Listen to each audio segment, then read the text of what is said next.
में जो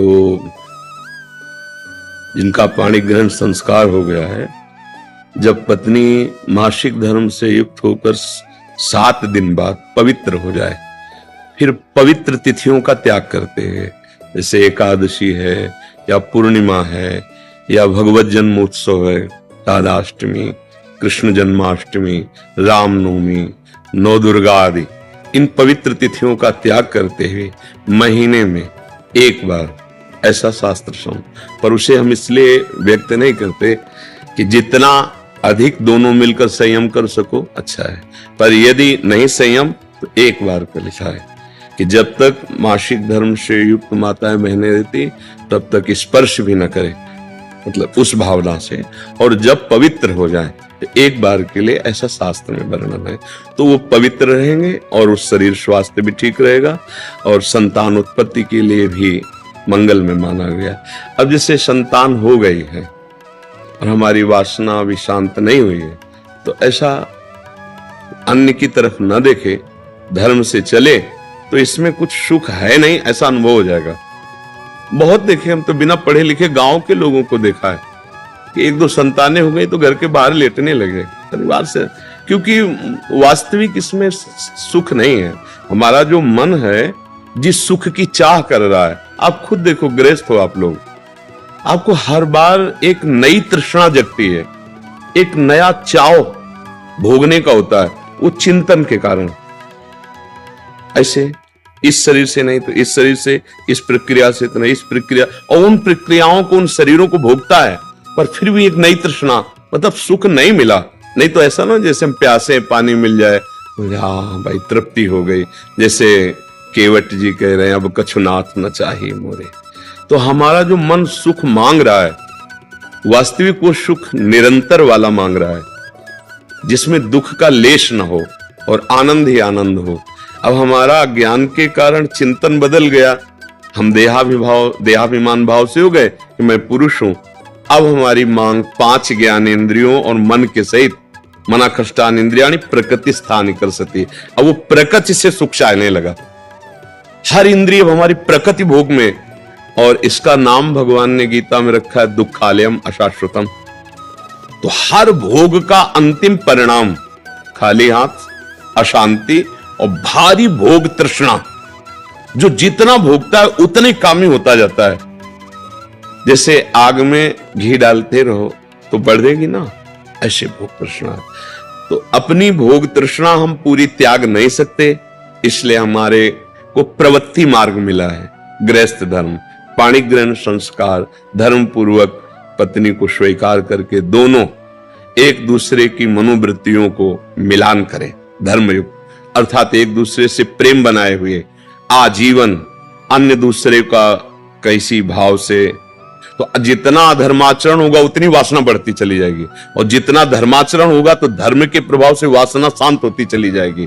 तो इसीलिए व्रत नियम लगा दिया गया कि आपने जो पाणी ग्रहण किया है बस उसमें, और उसमें भी 1 महीने में एक बार, जो हमने शास्त्रों में पढ़ा कि मासिक धर्म के 7 दिन, 7-8 दिन तक बिल्कुल नहीं, और जब वो पवित्र हो जाए तब फिर ऐसा करें। ऐसा अभी परसों ही वो चीजें हम सुनाते इसलिए नहीं है कि भ्रष्टाचार बढ़ा हुआ, कौन धर्म की बात मानेगा। गर्लफ्रेंड बॉयफ्रेंड, आज ब्रेकअप, दूसरे के साथ, फिर कल उससे, ये क्या है, ये क्या है? ये संस्कार है हमारी नई पीढ़ी के। इस पर इसलिए हमारा हृदय जल जाता है। आप लोग क्या कर रहे हो अपने जीवन के साथ? खिलवाड़ कर रहे हो। जब तुम ऐसे हो फिर पाणी ग्रहण करोगे तो तुम्हें प्रीति होगी अपने पति से, तुम्हें प्रीति होगी अपनी पत्नी से, तुम्हारा भाव बनेगा? बिल्कुल नहीं बनेगा। पूरी गृहस्थी चौपट, पूरा हमारा जीवन चौपट हो जाएगा। नई नई चाट लग गई है। हम कई बार उदाहरण में दिया है कि यदि आपका होटलों में खाने का अभ्यास बन गया ना, तो घर की रसोई अच्छी नहीं लगेगी। ध्यान रखना, अगर एक पत्नी से चलोगे व्रत लेकर धर्म से, एक सीमा, और धर्म की पूर्ति के लिए संतान उत्पत्ति क्रिया, और बाद में निवृत्त होकर भगवान को प्राप्त करना। अगर आप व्यभिचार करेंगे तो इतनी आसक्ति बढ़ जाएगी, आप लोगों को क्या बताना है। अवस्थाएं हो रही, पर मन की दशा को देखो क्या है। पैसा है तो आप पैसे के बल से कौन सा व्यभिचार कर रहे हैं, आप देख लो ना, अपने जीवन को देख लो, हमें क्या बताने की जरूरत है। क्योंकि हम तो शास्त्र के इशारे को देखते हैं कि अगर मन भगवान में नहीं लगा तो तुम चाहे 90 वर्ष के हो, वही मन मांगेगा जो जीवन भर मांगा है। तुम्हारी वासना तुम्हें जलाएगी, भ्रष्ट करेगी, नीचे गिराएगी। इसलिए भाई अब हमारा तो इस विषय में बोलने की हिम्मत ही नहीं रह गई है।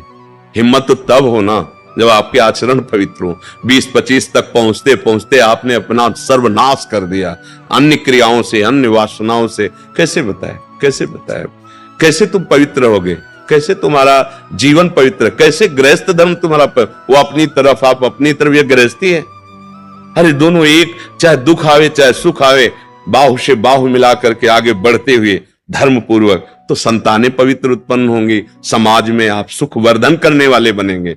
नहीं आपस में एक दूसरे से विरोध होगा और फिर तो बच्चा समय तो ऐसा आ रहा है कि अब धर्म ग्रंथों में जो लिखा हुआ वो लिखा हुआ ही केवल है।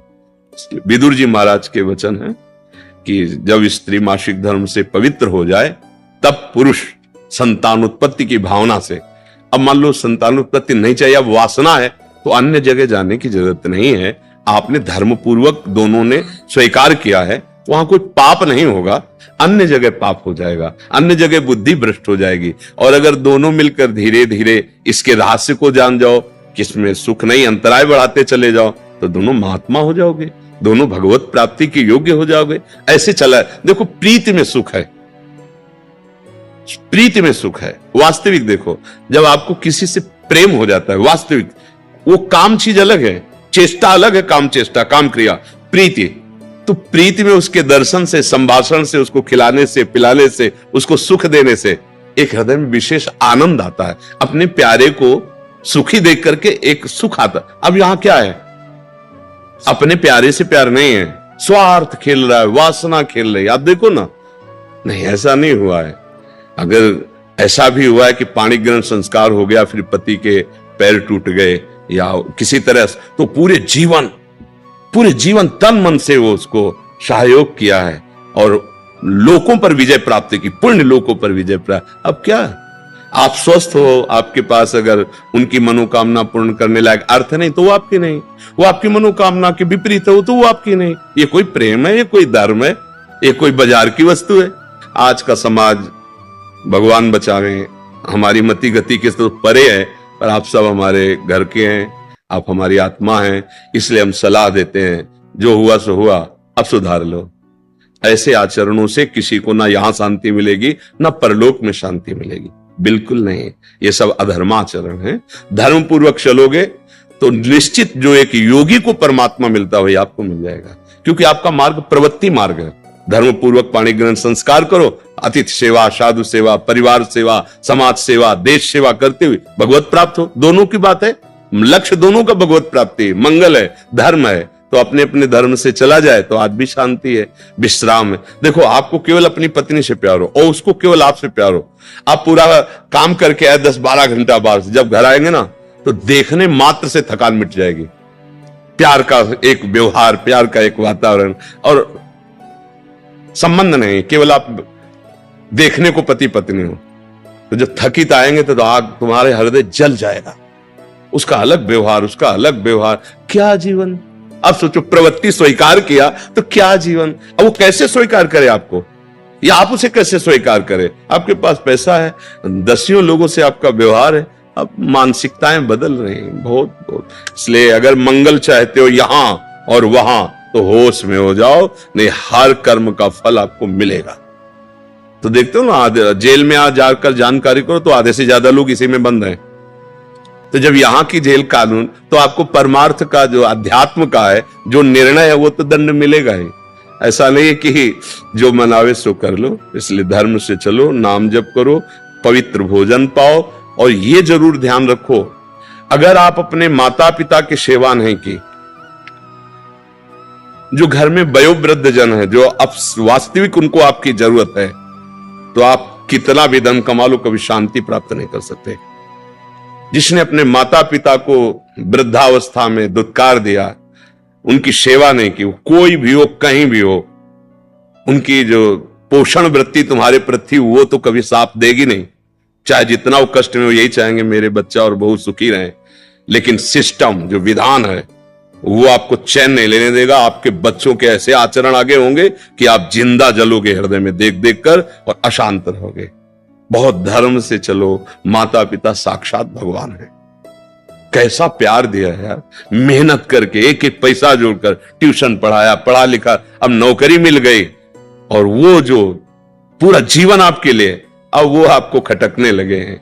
नहीं, नया ब्याह किया, देश विदेश घूम रहे हो, उनको पानी की जरूरत है, खवाने पियाने की जरूरत, छोड़, कभी शांति नहीं मिलेगी। माता पिता की सेवा, हाँ धन कमाओ, खूब कमाओ, पढ़े लिखे हो, धर्म पूर्वक, पर नियम ले लो।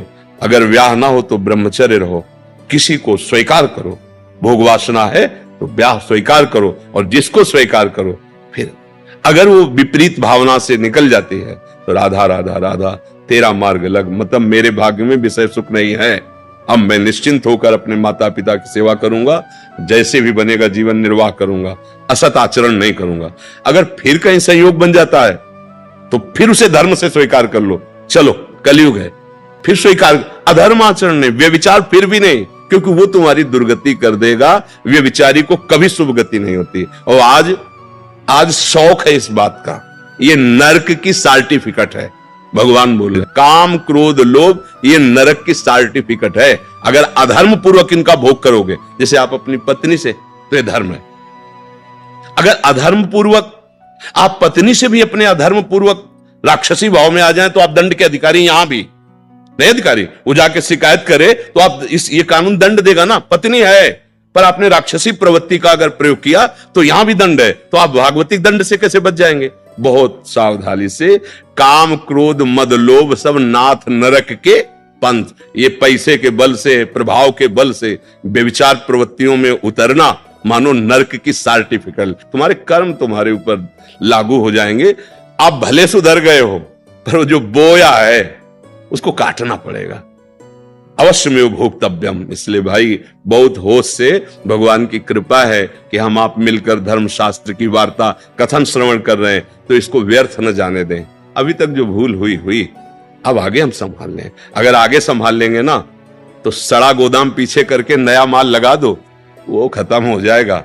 ये नया है, मंगल कर देगा। हमारा जो गलत आचरण वो हमें बख्शेगा नहीं। अगर भजन नहीं किया, सत आचरण में नहीं चले, माता पिता का दुलार जो हमें मिला उसका हम परोपकार, हम कृतज्ञता, उनको वैसे ही दुलार करें। अब वृद्धावस्था आ रही है, हम इसलिए बोल रहे हैं कि बहुत से उदाहरण हमारे सामने हैं। अब वो शौच चारपाई में ही कर रहे हैं, कोई नौकर थोड़ी करेगा। नौकर तो क्या बर्ताव करता है, आपको जैसे आपको दुलार उन्होंने किया था, अब अवसर आया है, आप दुलार कर लो, निश्चित मंगल हो जाएगा। दिन रात राधा कृष्ण की भक्ति में डूबना चाहता हूँ, परंतु पत्नी भगवान को मानती तो है पर संसार से बहुत ज्यादा मोह है। ज्यादा भक्ति करने की कोशिश करता हूँ तो बोलती है शादी ही क्यों की थी। कृपया करके मार्गदर्शन करें कि इस माया से आपका स्वांग करना कमजोर है, पत्नी का दोष नहीं, आपका दोष है। जो नाटक मंच पे नाटक मिले उसे अच्छी तरह निभाया जाता है, तभी नाम मिलता है। क्या अभिनेता है यार, क्या अभिनय किया। कहा जाता है ना अभिनय, तुम्हें अभिनय मिला है पति का, तुम अपने पति के अभिनय से कमजोर मत बनो। भक्ति हृदय का विषय है, अभिनय तुम्हें जो इस रंगमंच पर मिला है संसार के, हाँ अब मिला है तुम्हें गृहस्थी का अभिनय करोगे, बाबा जी को तो पिटोगे तो है ही है, फिर परेशान हो जाओगे। हृदय में भक्ति का रंग चढ़ाओ, बाहर से वैसे ही रहो जैसे साधारण रहते हैं। बाहर से माला मत डालो, बाहर से मत दिखाओ कि मैं बहुत भक्त हूं, नहीं तो परेशानी तो आ ही जाएगी। सबको लगना चाहिए साधारण आदमी, अंदर से राधा राधा राधा, अंदर से मस्ती में हो। भक्ति अंदर का विषय। अच्छा गृहस्थी स्वीकार न किए होते तो बाहर की जैसे, लेकिन जो स्वांग मिले वैसे ही चलना चाहिए। जब आपने गृहस्थी कहा तो फिर वैसे ही चलो, नाम जप करो, भगवान की भक्ति करो और पत्नी को प्यार दो, क्योंकि उसने तुम्हारा पाणी ग्रहण किया है। तुम भगवान को पकड़ो अंदर से और अपना हाथ पकड़ के ले चलो, तो तुम्हारा भी कल्याण उसका भी कल्याण। या हमें तुमसे मतलब नहीं है तो पिटोगे, कैसे पिटोगे? छोड़ के तुम देख लो, अगर काम ना सताए तो बताना। उसका हृदय जलेगा तो तुम्हारी भक्ति चौपट हो जाएगी। करके देख लो तुम, क्योंकि तुमने हाथ मिलाया, पाणी ग्रहण किया है। ये खिलवाड़ का मार्ग नहीं है। शिष्य बना लेने पर शिष्य के पापाचरण को गुरु को भोगना पड़ता है।